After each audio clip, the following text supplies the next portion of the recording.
Mina olen Priit ja matemaatika-füüsika õpetaja Kaarli koolis.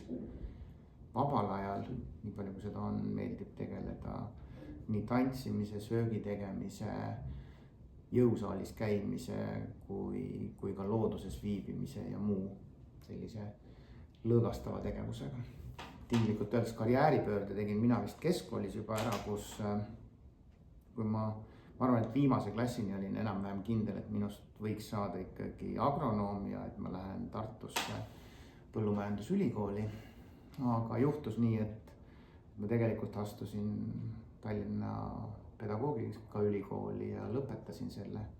Teisest kursusest alates läksin tööle ja nüüd ongi 37. aasta ja praegu töötan Kaarli koolis.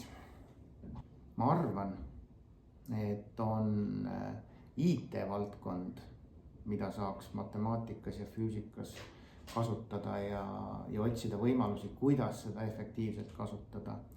Ja tegelikult kõikvõimalikud muud sellised uued tehnoloogiad või uued võtted, millega õppimist muuta huvitavamaks ja arusaadavamaks.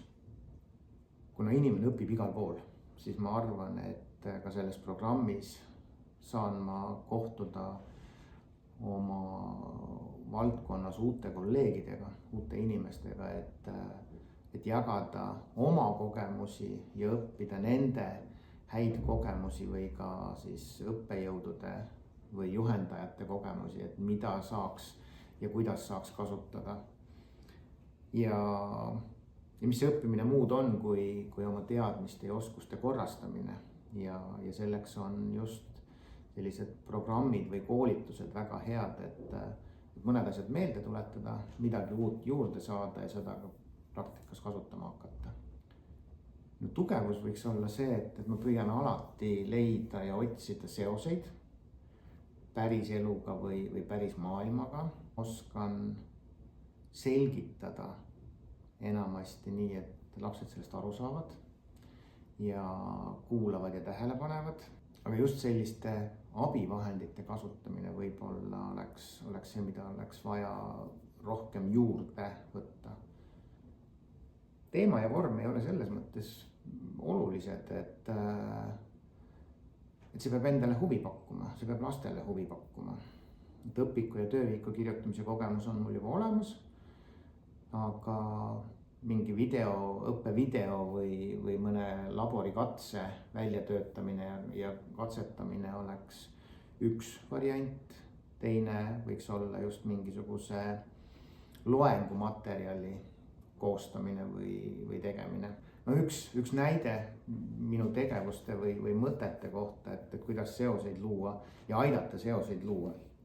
Juba klassikaks saanud minu tants. Ma pean seda vist ka näitama, siis selle juurde. Miinusmärk sulu ees muudab märgid sulu sees. Kui ma seda liigutust tegema hakkan, siis kõigil tuleb järsku see juba meelde, et see oli see asi. Või teine näide, et kui füüsikas õppisime spektrivärve, kuidas spektrivärvid õiges reas meelde jäävad.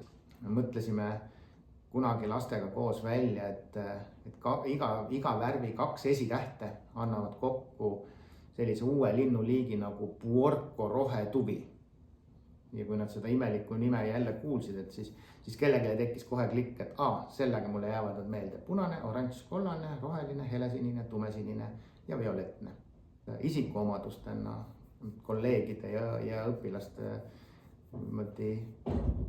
märkustest ja kommentaaridest aru saades olen ma hea suhtleja ja suudan õpilastega sageli ja enamasti ikkagi sellise ühise keele leida ja neid kuulata ja neid toetada. Aitäh sulle!